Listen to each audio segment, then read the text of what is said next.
Everyone to the grand opening of our outdoor learning space today. Welcome, district leaders, teachers, donors, builders, architects, and most importantly, our students. We're so excited to have an extension of our school building in this beautiful ravine where we can take our learning outdoors. Thank you all for being here today. Now, I'm going to ask Dr. Bowers to say a few words.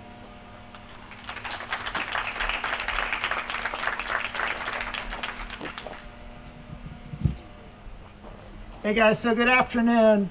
On behalf of Worthington Schools, this is one of the coolest things I've honestly ever seen. This is an example of when a group of parents comes together and says, we have an idea. And they come to the school district and we're like, I don't know about your idea, and I'm a little nervous about your idea, and can we talk about your idea? And they're persistent. And they say, we really want to make this happen. And then they go out and they find local businesses that are willing to partner with them and invest back in our community. And you know, when we talked about, hey, we want to have an outdoor classroom, I will tell you, I as superintendent was like, yeah, okay, an outdoor classroom, that sounds kind of cool.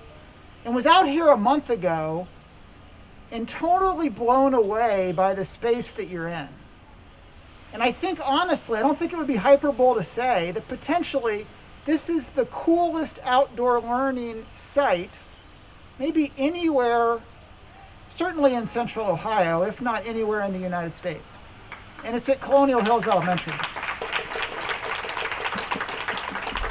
And guys, what I would say is that's a credit to Sherry and her leadership.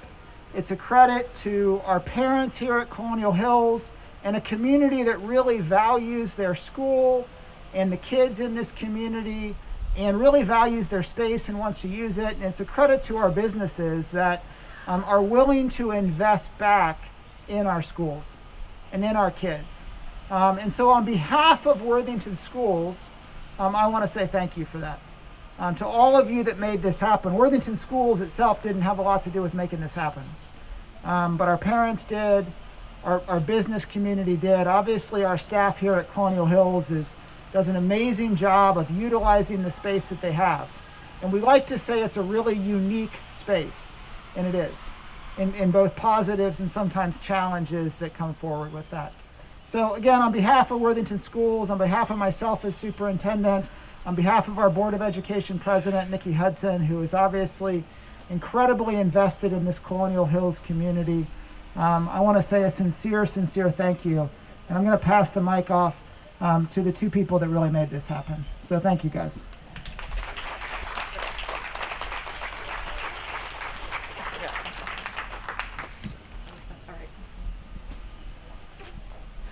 All right, I feel really bad because I neglected to acknowledge Lindsay and Heather in my thank yous. And so Lindsay and Heather started working 3 years ago on this, and they have put hours and hours and hours and hours of work into this.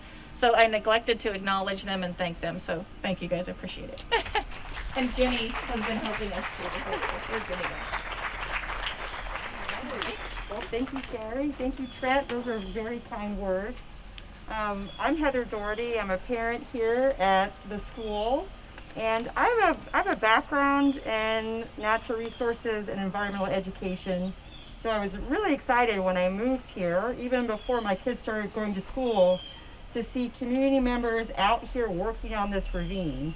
There was a lot of invasive shrubs here initially, and there was a time when you couldn't see 5 feet into the woods.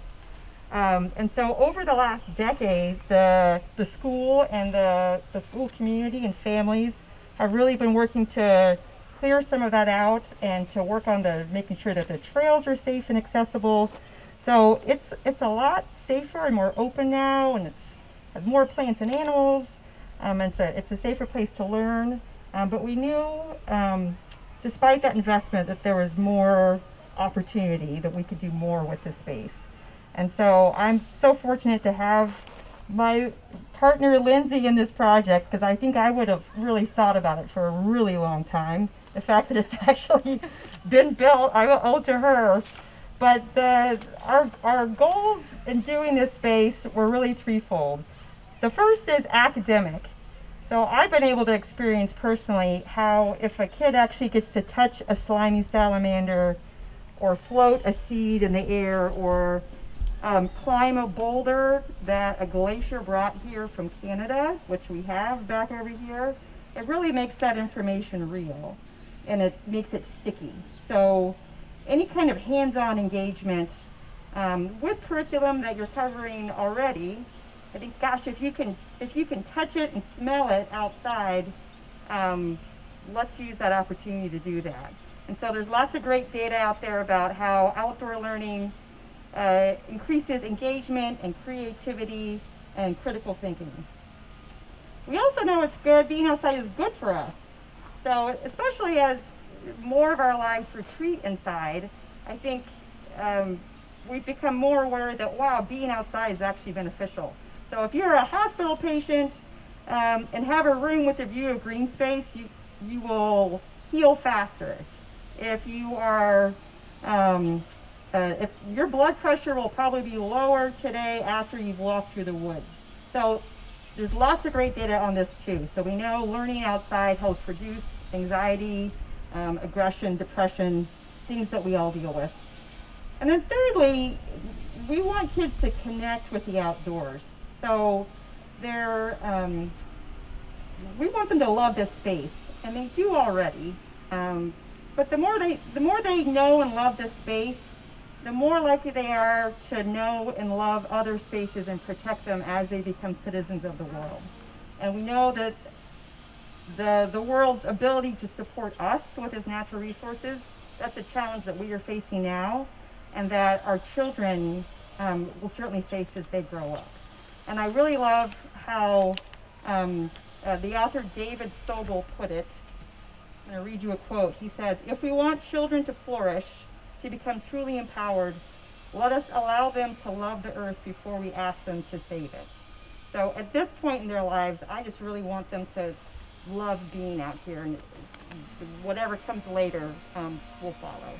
So I'm so excited to see all these teachers here. Thank you so much for being here, and everybody who's here. I really appreciate it. And as Trent said, I think this has been a tremendous collaboration, and it's really taken the community to fire on every level, on the business level, with our administration, with our teachers, with our children. So thank you so much. I appreciate it.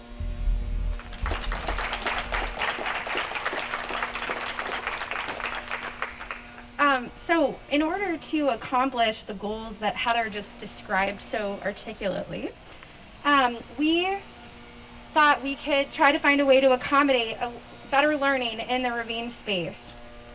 We started by obtaining input from our teachers to determine the barriers to bringing the children out. Some of the barriers were lack of seating, lack of place to have hands-on, maybe a lack of a gathering area. So we tried to address that through the space. We also asked for input from our students for creative ideas on how they might want to use the space, and we asked our community for input as well. So the result is this. I want to point out a couple features of the area. The roof is pitched in a way that will allow for rainwater collection down at the end, where there will soon be a rain barrel. You will see the amphitheater style seating That was a very important ask from a lot of different stakeholders. We are hoping to be able to use it creatively. Hopefully someday we can have a concert, hopefully in the near future. You will see we have, besides the seating for the students, we also have counter space for the children to do hands-on, leaf rubbings, journaling. And then we also tried to address some of the erosion issues by adding some rock to bring the water down and provide drainage so that our space stays nice. We could not have done this without countless volunteers and I think over 50 donors. I would like to specifically thank some of our larger donors today, the Colonial Hills PTA, the Columbus oh, we can clap, yes. There's a lot. The Columbus Foundation, the Conrath family, Environmental Management Inc., which did all of the hardscape that you see, and I will say added some vision to it that Heather and I did not have. Friends of Sullivan Builders, Ohio EPA Office of Environmental Education, Sullivan Builders, who built this beautiful structure and added vision also in terms of the materials that they chose. Tenpenny Design, who designed the idea behind the structure, something I could never have done.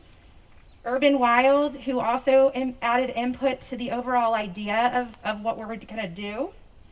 And the Worthington Education Foundation. Clap.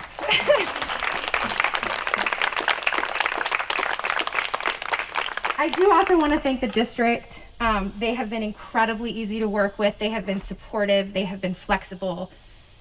They have answered my countless emails, and I so appreciate the support. We would never have been able to get this done if they didn't let us do it. So thank you very much. And I want to thank Heather personally for her knowledge and for her vision and her excitement. Okay, so last, instead of doing a ribbon cutting, we thought it might be more valuable to do a seed spreading. And so our Samba band has seed packets. They are a combination of coneflowers and milkweed, which will help to continue further the restoration efforts in the ravine. And as the flowers grow, the children will have some life cycle learning on plants and animals. And then obviously we are sowing the seeds of learning here, quite literally. So Samba band, if you want to take out your seeds and ceremoniously sprinkle them. Good job, Lucy.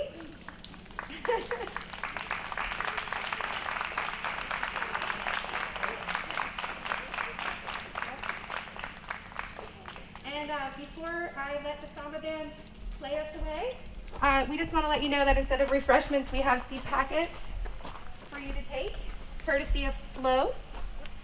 And we really appreciate you all being out here. This is just, I think I've cried 3 times now. It's just way more than I could have ever thought, and we're just so grateful. Thank you for using it, teachers.